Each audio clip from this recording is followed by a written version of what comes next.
أعوذ بالله من الشيطان الرجيم. بسم الله الرحمن الرحيم.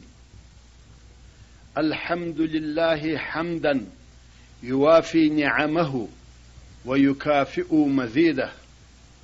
والصلاة والسلام على خير خلقه محمد وآله وأصحابه وأهل بيته أجمعين. السلام عليكم ورحمة الله وبركاته. د رسول الله صلی الله علیه و آله وسلم په سنتو د عمل کولو د بحث دوهمه حصه. اوس به ځینې هغه حالات چې د اصحاب کرامو، تابعینو، علماو او د پوهې د خاوندانو څخه د سنت مطهره د تعظیم په اړه را نقل سوي دي درته بیان سي، او د هغو تر څنګ به هغه حالات هم ورسره بیان سي چې په سنت مطهره سره د عمل کولو د وجوب په باره کې را نقل سوي دي. اول،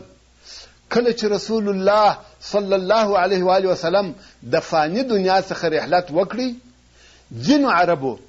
د زکات ورکولو څخه انکار وکړي، نو خود دغه د زکات په انکار او نه ورکولو سره د اسلام څخه ووتل او مرتدان سوه. نو حضرت ابوبکر صدیق رضی الله تعالی عنه وویل، په الله جل جلاله سره مې د قسم وي چې د زکات د منع کولو سره به وجنګېږم. حضرت عمر فاروق رضی الله تعالی عنه ورته وویل، ته څنګه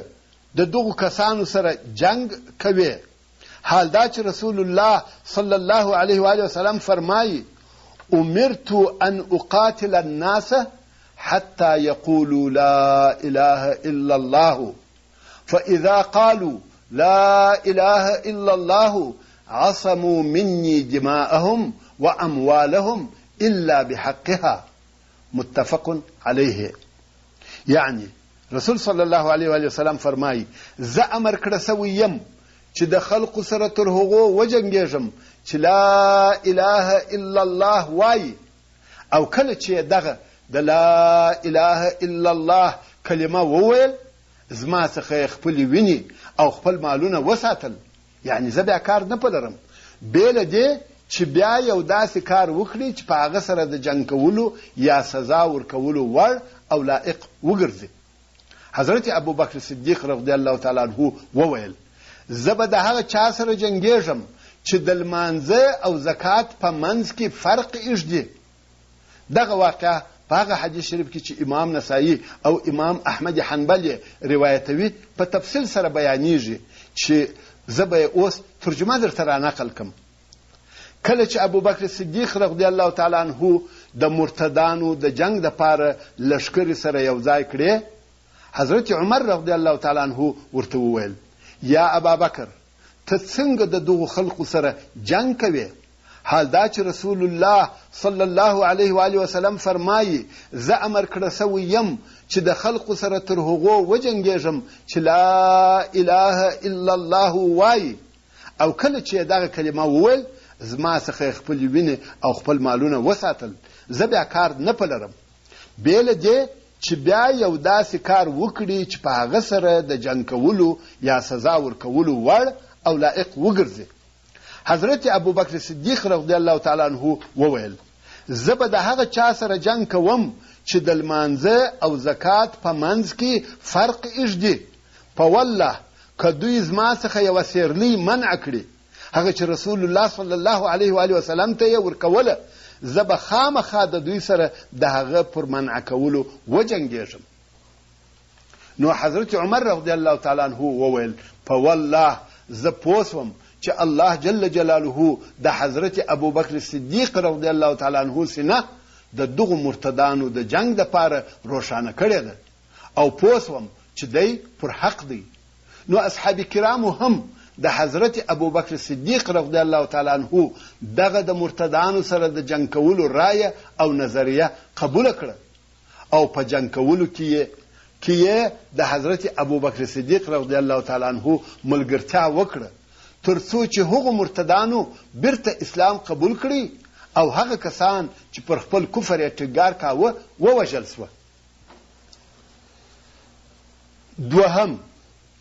حضرت عمر فاروق رضی الله تعالی عنه به خپلو والیانو ته وصیت او نصیحت کاوه. خپل والیان به یې امر کول چې د خلقو په منځ کې په کتاب الله سره حکم او فیصلې کوي. که مو د کومې مسئلې حکم په کتاب الله کې نه کړي پیدا، نو د رسول الله صلی الله علیه و آله وسلم سنتو ته رجوع کوي. دریم، کله چې عمران ابن حسین رضی الله تعالی عنه احادیث بیانول او د یو چا له طرفه ورته وویل سوه موږ ته د کتاب الله قرآن مجید خبرې وکړه، عمران رضی الله تعالی عنه په قهر سره وویل د رسول الله صلی الله علیه و آله وسلم احادیث د کتاب الله تفسیرونکي او بیانونکي دي. که د رسول الله صلی الله علیه و آله وسلم سنت نه وای، موږ په دې نه پوهېدو چې د ماپښین لمونځ 4 رکعاته دی، د ماښام لمونځ 3 رکعاته او د سهار لمونځ 2 رکعاته دی. همدارنګه یوازې په کتاب الله سره د زکات د احکامو په تفصیل او د نورو مسائلو په هغه تفصیلي بیان سره کم چې په سنت مطهره کې راغلی دی نسوای پوهېدلی. څلرم، کله چې عبدالله ابن عمر رضی الله تعالی عنهما هغه حدیث شریف بیان کړی چې رسول الله صلی الله علیه و آله وسلم فرمایي لا تمنعوا اماء الله مساجد الله، متفق علیه. یعنی د الله جل جلاله منځیانې مسلمان ښځې د الله جل جلاله د مساجدو څخه مه منع کوئ. یعنی که دوی د لمانځه د ادا کولو دپاره مساجدو ته ځي مه یې منع کوئ. د عبدالله ابن عمر رضی الله تعالی عنه د زامنو څخه یوه وویل لا ندعهن یخرجن فیتخذنه دغلا، رواه مسلم. یعنی موږ یې نه پرېږدو چې ووځي او بیا نو فساد، خطا ایستل او شکونه پیښ سي. عبدالله ابن عمر رضی الله تعالی عنهما ډېر په قهر سو او هغه ته ډېر بد الفاظ وویل او ویل زه وایم چې رسول الله صلی الله علیه و آله وسلم داسې فرمایلی دي او ته وایې زه نه پرېږدم، منع کوم یې. پنځم، همدارنګه په هغه حدیث شریف کې چې امام بخاري او امام مسلم د سعید ابن جبیر رضی الله تعالی عنه څخه روایتوي وایي ان قريبا لعبد الله بن مغفل خزف قال فنهاه وقال إن رسول الله صلى الله عليه وسلم نهى عن الخذف وقال إنها لا تصيد صيدا ولا تنكأ عدوا ولكنها تكسر السن وتفقأ العين. قال فعاد فقال أحدثك أن رسول الله صلى الله عليه وآله وسلم نهى عنه ثم تخذف لا أكلمك أبدا، متفق عليه. يعني عبدالله ابن مغفل رضی الله تعالی عنه چې د اصحاب کرامو څخه دی، د خپلو دوستانو څخه یې یو سړی ولیدی چې شګې وړې ډبرې یې غورځولې. هغه چې په 2 ګوتو سره شګه ونیسي او یو بل څوک په ولي، نو عبدالله ابن مغفل رضی الله تعالی عنه دغه څوک د شګو ویشتلو څخه منع کړي او ورته ویل رسول الله صلی الله علیه و آله وسلم د شګو ویشتلو څخه منع کړی ده او رسول الله صلی الله علیه و آله وسلم فرمایي چې په شګو ویشتلو سره نه ښکارول کیږي او نه دشمن په ماتیږي، نه دشمن ته آزار پر رسول کیږي، بلکې دغه شګې ویشتل غاښ ماتوي او سترګه چوي یا ړندوي. خو یوه بله ورځ یې بیا دغه سړی ولیدی چې په شګو سره ویشتل کوي، نو یې ورته وویل زه د رسول الله صلی الله علیه و آله وسلم حدیث درته بیانوم چې د شګو ویشتلو څخه یې منع کړې ده او ته بیا هم په شګو سره ویشتل کوې، نو زه بیا هیڅکله ستا سره خبرې نه کوم. شپږم، امام بیهقي رحمه الله په خپل هغه کتاب کې چې په سنن کبرا سره یادیږي د ایوب السختیانی رحمه الله څخه چې جلیل القدر تابعی دی روایت کوي چې ویل یې کدی خلقو ته د رسول الله صلی الله علیه و آله وسلم سنت بیانول او یو چا وویل موږ ته دغه خبرې مکوه، تر دغه خبرو تیر سه، د قرآن مجید څخه خبرې راته وکړه، پوه سه چې دغه سړی ګمراه دی. اوم، امام اوزاعی رحمه الله وایي د رسول الله صلی الله علیه و آله وسلم سنت د کتاب الله تفسیر او شرح کوونکي دي، یا خو د کتاب الله مطلق احکام مقید کوي، یا یې عام احکام خاصوي، یا خو داسې احکام بیانوي چې په قرآن مجید کې نوي ذکر شوي، لکه څرنګه چې الله جل جلاله هم داسې فرمایي وانزلنا الیک الذکر لتبین للناس ما نزل الیهم ولعلهم یتفکرون، چې دا د سورة النحل 44 نمبر آیات دی. یعنی او ای رسول صلی الله علیه و آله وسلم موږ تا ته قرآن مجید د دې دپاره نازل کړی دی چې خلقو ته هغه څه بیان کړي چې دوی ته نازل شوي دي، هغه پټې معناوي او پټ احکام یې ورته بیان او واضح کړي، او ښایي چې دوی فکر او غور پکښې وکړي او په هغه سره هدایت حاصل کړي. یعنی د رسول الله صلی الله علیه و آله وسلم کار او وظیفه دا ده چې د قرآن مجید احکام په ښکاره او واضح ډول سره بیان کړي او د هغه د مشکلاتو شرح او د مجملاتو تفسیر وفرمایي. نو د دې څخه دا معلومه سوه چې د قرآن مجید هغه تفسیر او تاویل معتبره دی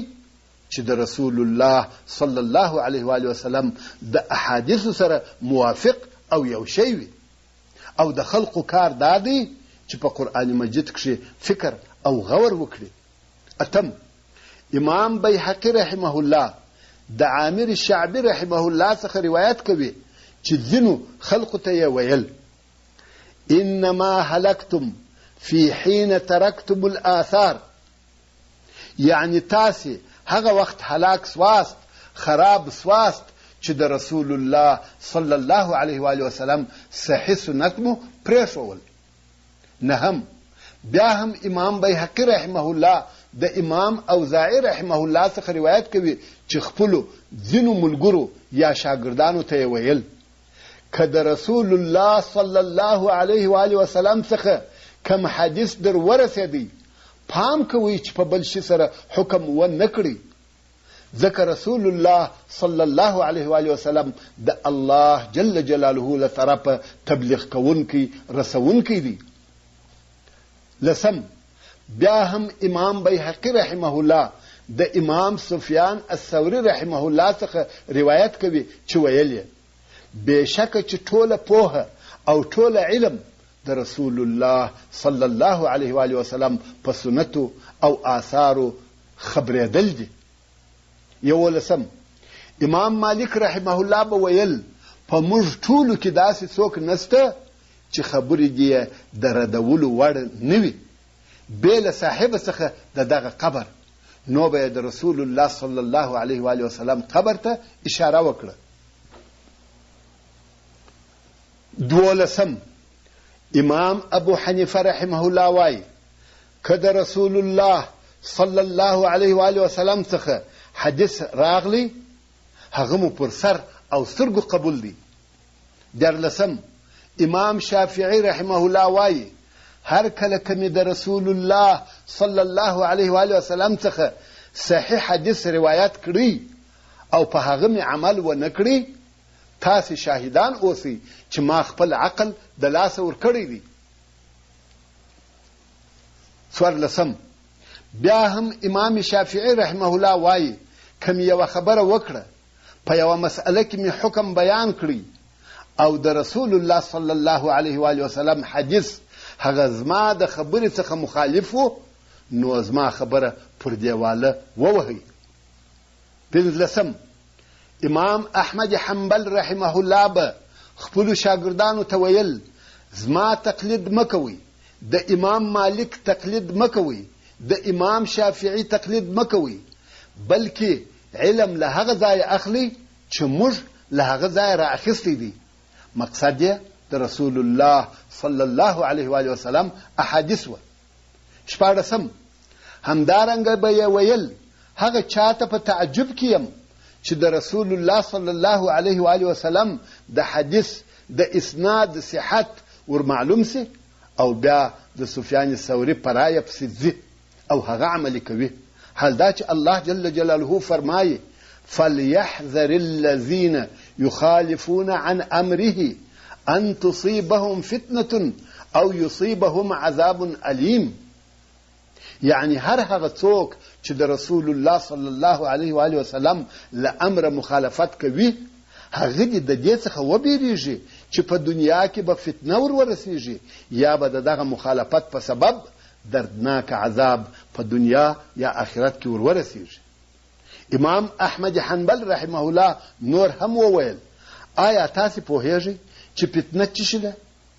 هغه چې په آیات شریف کې ذکر شوی ده نو یې وویل فتنه شرک دی.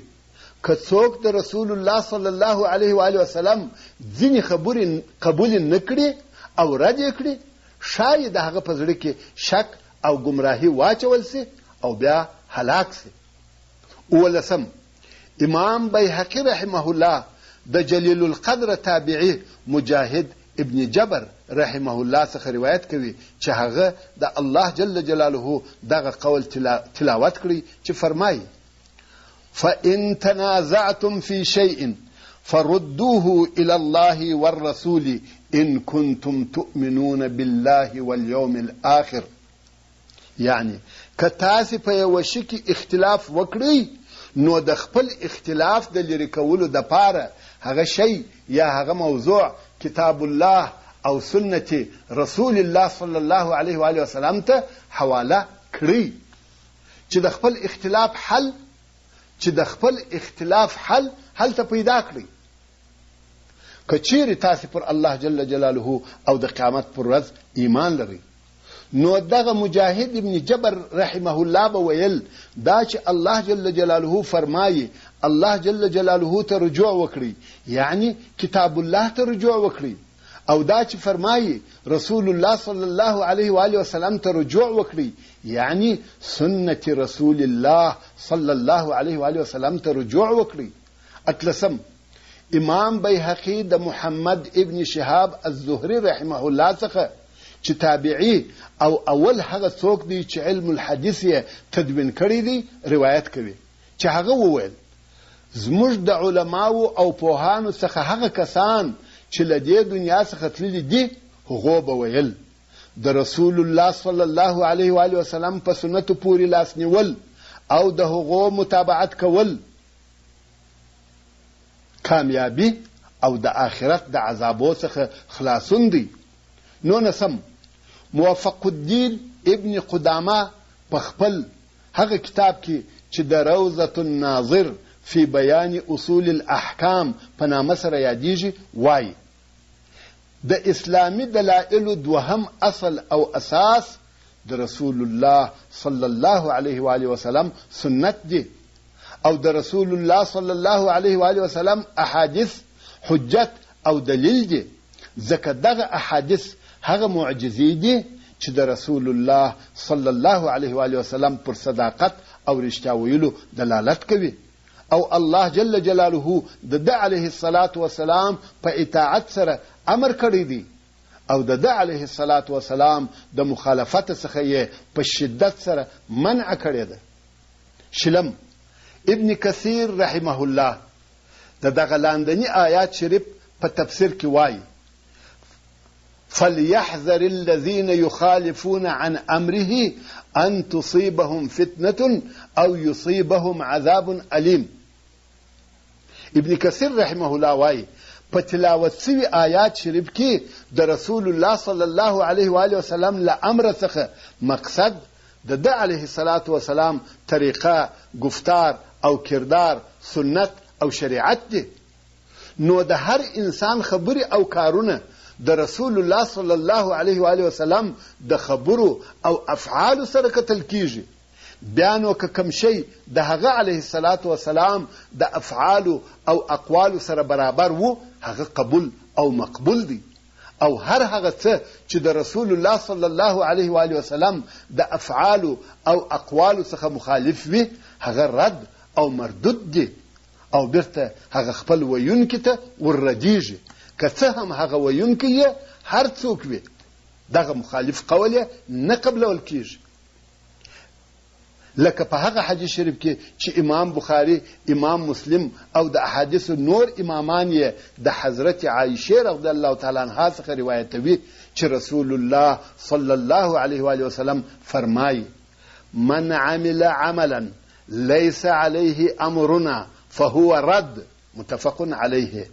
یعنی هر څوک چې داسې یو کار او عمل وکړي چې زموږ طریقه هغسې یا پر هغه ډول نه وي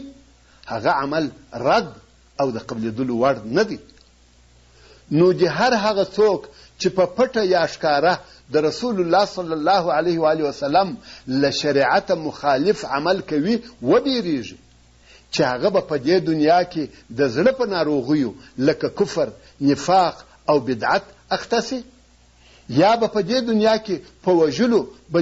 بندي کېدلو، په شرعي حدودو یا نورو مصیبتو اخته سي. په هغه حدیث شریف کې چې امام بخاري، امام مسلم، امام احمد رحمهم الله او نور یې د ابو هريره رضی الله تعالی عنه څخه روایتوي، رسول الله صلی الله علیه و آله وسلم فرمایي: مثلي كمثل رجل استوقد نارا فلما أضاءت ما حولها جعل الفراش وهذه الدواب التي يقعن في النار يقعن فيها وجعل يحجزهن ويغلبنه فتتقحموا فيها. قال: فذلكم مثلي ومثلكم، أنا آخذ بحجزكم عن النار، هلم عن النار، هلم عن النار، هلم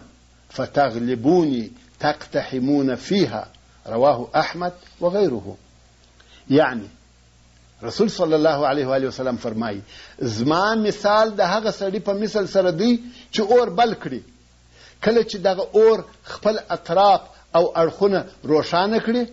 نو پتړان او هغه حشرات چې په اور کې لویږي ځانونه دغه اور ته ور اچوي، او دغه سړی دغه حشرات منع کوي، نه پرېږدي چې دغه اور ته ولویږي، مګر دغه حشرات پر ده غالبه سي نو خپل ځانونه دغه اور ته ور اچوي. رسول الله صلی الله علیه و آله وسلم وفرمایل: دغه نو زما او ستاسې مثال دی، ما تاسې ستاسې تر کمربندو نیولي یاست، له اوره مو راګرځوم، زه مو له اوره منع کوم، نارې وهم چې له اوره لرې سئ، له اوره لرې سئ، لرې سئ، خو تاسې پر ما غالبه سئ، بې سوچه او بې فکره، په ړندو سترګو دغه اور ته ځانونه ور اچوئ. تر دغه ځایه د ابن کثیر رحمه الله بیان. یویشتم، امام سیوطي رحمه الله په خپل هغه کتاب کې چې د مفتاح الجنه فی الاحتجاج بالسنه په نامه سره یادیږي وایي: پوسئ الله جل جلاله دې در باندې ورحمیږي، هر هغه څوک چې د رسول الله صلی الله علیه و آله وسلم په قولی یا فعلی احادیثو کې د هر هغه حدیث د حجتوالي یا دلیلوالي څخه چې په دینی اصولو کې د خپلو شرطو سره برابر وي انکار وکړي، هغه څوک کافر دی او د اسلام د حلقې څخه وتلی دی. د قیامت په ورځ به د یهودو او نصاراو سره حشر کیږي، یا به د نورو کافرانو د هغې ډلې سره چې د الله جل جلاله خوښه وي حشر کیږي. نور هم د اصحاب کرامو، تابعینو او تر دوی وروسته د نورو علماو څخه داسې ډېر روایتونه را نقل سوي دي چې د سنتو پر تعظیم او په هغو سره د عمل کولو پر واجبوالي دلالت کوي، او د سنت مطهره د مخالفت څخه خلق منع کوي. خو زما دا امید دی چې دغه ذکر سوي آیاتونه او احادیث به د هغو ویونکو او هغو اوریدونکو د قناعت دپاره بس او کافي وي چې د حق طلبونکي وي. د الله جل جلاله له درباره د ځان او ټولو مسلمانانو دپاره د هغه څه توفیق غواړم چې دی حق سبحانه وتعالی په راضي کیږي او د هغه څه څخه مو دې وساتي چې دی عز وجل په ناراضه کیږي. الله جل جلاله دې زموږ او ستاسې ټولو مسلمانانو که نارینه وي که ښځې که لویان وي که ماشومان حقه او مستقیمه لار په نصیب کړي. اوس هغه ادب او احترام ته هم څه توجه پکار ده چې موږ مسلمانان یې باید په الهي او قرآني امر د خپل نبی او لارښوونکي رسول الله صلی الله علیه و آله وسلم د مبارک ذات سره ولرو. الله جل جلاله په سورة النور کې فرمایي لا تجعلوا دعاء الرسول بينكم كدعاء بعضكم بعضا. یعنی ای مؤمنانو تاسې د رسول الله صلی الله علیه و آله وسلم بلنه داسې مکوئ لکه تاسې چې په خپلو منځو کې یو له بله سره بولئ. تفسیر عبدالله ابن عباس رضی الله تعالی عنهما وایي په شروع کې خبره داسې وه کله چې به چا رسول الله صلی الله علیه و آله وسلم ته خطاب کاوه یا به یې هغه علیه السلام ته ورغږ کول یوه خبره به یې ورته کول نو به یې ویل یا محمد یا ابا القاسم یا محمد ابن عبد الله. خو الله جل جلاله د رسول الله صلی الله علیه و آله وسلم د تعظیم او احترام د هیبت او دبدبې په سبب مسلمانان له دغسې وینا څخه منع کړه او ویې فرمایل کله چې تاسې رسول الله صلی الله علیه و آله وسلم ته خطاب کوئ نو داسې مه ورغږ کوئ لکه تاسې چې په خپلو منځو کې یو له بله په نامه سره بولئ بلکې د ده علیه الصلاة وسلام عزت وکړئ او په نامه مور ته وایاست بلکې وایاست یا رسول الله یا نبی الله. ورونو که څه هم د رسول الله صلی الله علیه و آله وسلم د تعظیم او احترام په اړه ډېر آیاتونه شته خو اوس دغې یوې قصې ته متوجه سئ. بنو تمیم چې د عربي قبایلو څخه یوه لویه او قوي قبیله وه. د دغې قبیلې ډله د عطارد ابن حاجب اقرع ابن حابس زبرقان ابن بدر او داسې نورو نفرو په مشرۍ مدینې منورې ته د ماپښین په وخت کې راورسېدل او د رسول الله صلی الله علیه و آله وسلم کور ته ورغله. د کور د باندې څخه نارې وهي یا محمد اخرج لنا یعنی یا محمد صلی الله علیه و آله وسلم موږ ته راووځه. صحرایي عرب دي د کور مخ ته ولاړ دي نارې وهي. رسول الله صلی الله علیه و آله وسلم په تعجب کې سو چې څه پیښه ده. ټکنده غرمه او د عربستان شدیده ګرمي ده. په دغه وخت کې خلق په کورو کې آرام او راحت کوي. دوی ولاړ دي او نارې وهي چې راووځه. رسول الله صلی الله علیه و آله وسلم له کوره راووتی ویل څه پیښه ده څه وایاست د څه شي لپاره راغلي یاست. دوی ویل غواړو چې ممادحه در سره وکړو. ممادحه یعنی یو له بله د ځان مدحه او صفتونه بیانول. په هغه وخت کې د عربو دا عادت و کله چې به دوې قبیلې سره مخامخ سوې یا به سره کښېنستې نو به هرې قبیلې په فخر سره د خپل ځان اوصاف بیانول. هرې قبیلې چې به ډېر اوصاف درلودل هغه قبیله به تر هغې بلې قبیلې لوړه او د عزت خاونده وه او هرې قبیلې د دغو اوصافو د بیانولو دپاره خاص خلق درلودل. هغه څوک چې په خبرو به یې د خپلې قبیلې اوصاف بیانول هغه ته خطیب ویل کېده او هغه څوک چې په شعر به یې د خپلې قبیلې اوصاف بیانول هغه د دغې قبیلې شاعر و. نو هرې قبیلې د ځان دپاره خطیب او شاعر هم درلودی. اوس دغه د بنو تمیم مشران د خپل خطیب او شاعر سره راغلي دي غواړي چې د رسول الله صلی الله علیه و آله وسلم سره داسې بیان وکړي چې تاسې د فخر شیان ډېر لري کې موږ لرو. نو دغو راغلو خلقو وویل غواړو چې ممادحه در سره وکړو، مګر دوی په سره غرمه رسول الله صلی الله علیه و آله وسلم ته د دغه موضوع د پاره راغلي دي او د کور د باندې څخه نارې وروهي. اصلا په جاهلیت کې د عربو ژوند دغسې د اخلاقو څخه لرې و، نه یې اخلاق پیژندل او نه یې مراعتول. دغه د دوی ژوند و. نو دغه خلق د هغه خپل ژوند سره موافق پر دغه طریقه راغله. رسول الله صلی الله علیه و آله وسلم چې کریم او حلیم و، دا نه چې هیڅ نه ورته وویل، بلکې د دوی غوښتنه یې قبوله کړه او ویل ښه دی. په مسجد نبوي کې نور مسلمانان هم سره راټول سوه. بنو تمیم چې خپل خطیب او شاعر ورسره دي کښېنستل. رسول الله صلی الله علیه و آله وسلم هم د خپل طرف خطیب او شاعر راوغوښتل. د بنو تمیم خطیب عطارد ابن حاجب ولاړ سو او په بیان یې شروع وکړه، خو ټول بیان یې د بنو تمیم په مدح او صفت کې و. رسول الله صلی الله علیه و آله وسلم وفرمایل یا ثابت ابن قیس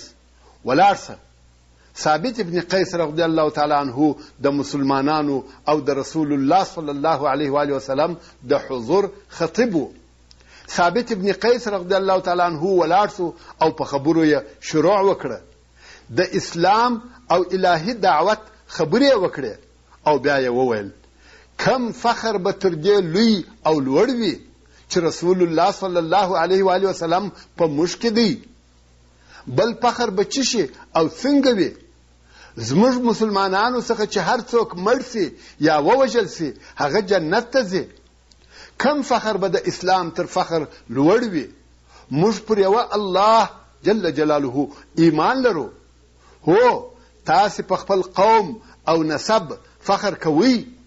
مګر زموږ فخر په آخرت دی، زموږ فخر په جنت دی، زموږ فخر په هغه رسول الله صلی الله علیه و آله وسلم دی چې له اسمانه الهي وحی پر نازلیږي. د بنو تمیم مشران وویل ستاسې خطیب زموږ تر خطیب ښه او بهتر دی. بیا د بنو تمیم شاعر زبرقان ولاړ سو. داسې شعرونه او بیتونه یې وویل چې ټول د بني تمیم په مدح او صفت کې وه.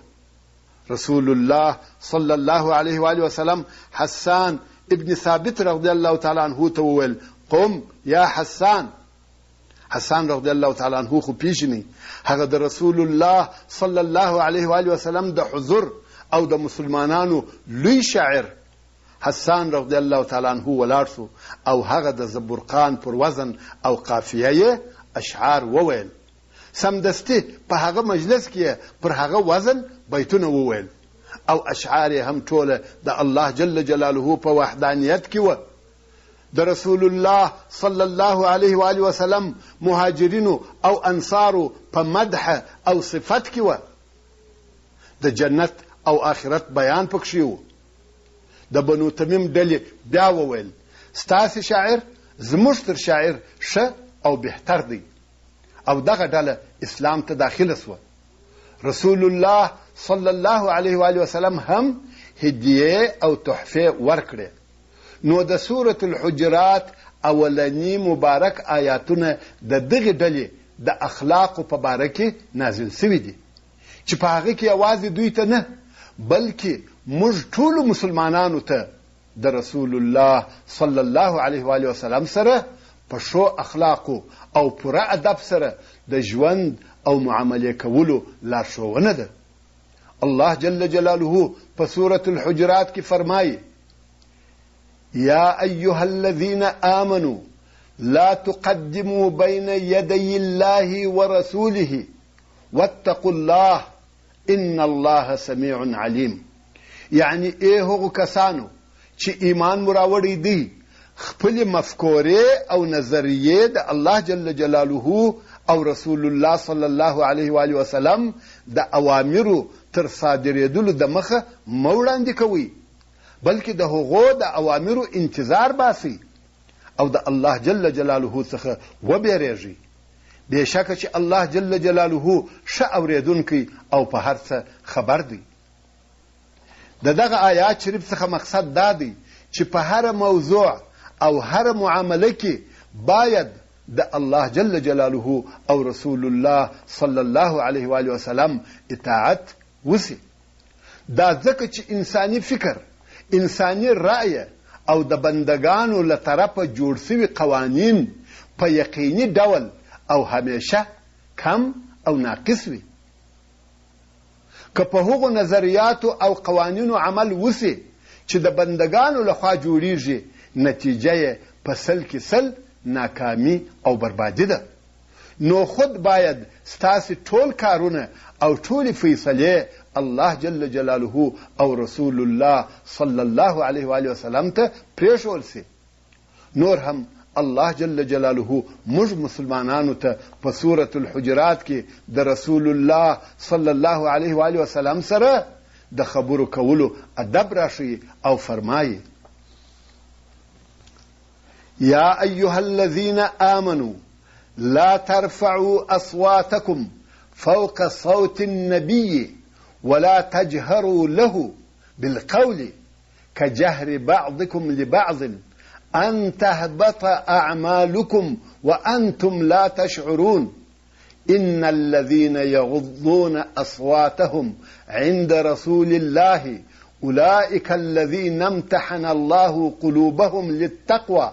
لهم مغفرة وأجر عظيم. يعني هغو کسانو چې ایمان مو راوړی دی، مه پورته کوئ اوازونه خپل لوړ تر آواز د نبي صلی الله علیه و آله وسلم، او مه پورته کوئ ده لره آواز په خبرو کولو کښې لکه ځینې ستاسې چې د ځینو نورو سره په لوړ آواز خبرې کوئ، ځکه دا بیره سته چې ستاسې ښه عملونه به د دغې بې ادبۍ په سبب عبث او بهوده سي، او تاسې به دغه د عمل په ضایع کېدلو خبر نه یاست. بېشکه هغه کسان چې خپل آوازونه د رسول الله صلی الله علیه و آله وسلم په وړاندې کښته کوي، په کښته آواز سره خبرې کوي، دغه ډله هغه کسان دي چې الله جل جلاله د دوی زړونه د پرهیزګارۍ او د الله جل جلاله د بیرې دپاره آماده کړي او خالص کړي دي. یعنی خپل الهي توفیق یې د دوی سره ملګری کړی دی. څرنګه چې دوی د رسول الله صلی الله علیه و آله وسلم احترام ساتي، نو دوی لره د الله جل جلاله له طرفه د دوی د ګناهو بخښنه ده او دوی لره لوی ثواب دی چې هغه جنت دی. دغه ټولې الهي لارښوونې د دې دپاره دي چې یوازې د هغه وخت مسلمانان نه، بلکې د قیامت تر ورځې ټول انسانان د رسول الله صلی الله علیه و آله وسلم سره هر اړخیزه ادب ولري. که په اوسنیو وختو کې د چا د مدینې منورې زیارت په نصیب سي، باید اوس هم هلته د دغسې ادب او احترام مراعت وسي لکه د رسول الله صلی الله علیه و آله وسلم په وجود او حیات کې چې کېدی. نه باید هلته په لوړ آواز خبرې وسي او نه نوره بې ادبي. او تاسو ته د دغه آیات شریفه څخه دا در معلومه سوه که څوک د رسول الله صلی الله علیه و آله وسلم د مبارک ذات سره بې ادبي وکړي، د هغه ټوله نیکۍ عبث کیږي. ورونو، په اسلام کې لوی شعائر څلور شیان دي: قرآن مجید، رسول الله صلی الله علیه و آله وسلم، کعبه شریفه او لمونځ. نو تر هر څه د مخه دا لازمه ده چې د دغو څلورو شیانو عزت او احترام وساتل سي. نور هم رب عز وجل په سورة الحجرات کې فرمایي: ان الذين ينادونك من وراء الحجرات اكثرهم لا يعقلون ولو انهم صبروا حتى تخرج اليهم لكان خيرا لهم والله غفور رحيم. یعنی بېشکه هغه کسان چې د حجرو تر شا د کور د باندې له طرفه تا ته نارې در وهي، اکثره د دوی عقل نه لري چې دا هغه د بنو تمیم ډله وه. نور هم رب عز وجل پسې فرمایي که چیرې دوی تر هغو صبر کړی وای تر څو چې ته دوی ته راوتلی، دغه به د دوی لپاره خیر او شوی، او الله جل جلاله ډیر بخښونکی او مهربانه دی. دا هغه مبارک آیاتونه وه چې د الله جل جلاله له طرفه د بنو تمیم د ډلې په اړه نازل سوي دي او د ټول امت دپاره درس او لارښوونه ده چې دوی باید د خپل رسول او نبی صلی الله علیه و آله وسلم سره په څونه ادب او احترام ژوند او معامله وکړي. از خدا میخواهم توفیقی ادب، بے ادب محروم ماند از لطف رب. سبحان ربك رب العزة عما يصفون وسلام على المرسلين والحمد لله رب العالمين وصلى الله تعالى على خير خلقه محمد وآله وأصحابه وأهل بيته أجمعين والسلام عليكم ورحمة الله وبركاته. د ټولو اوریدونکو څخه د دعا امید لرم.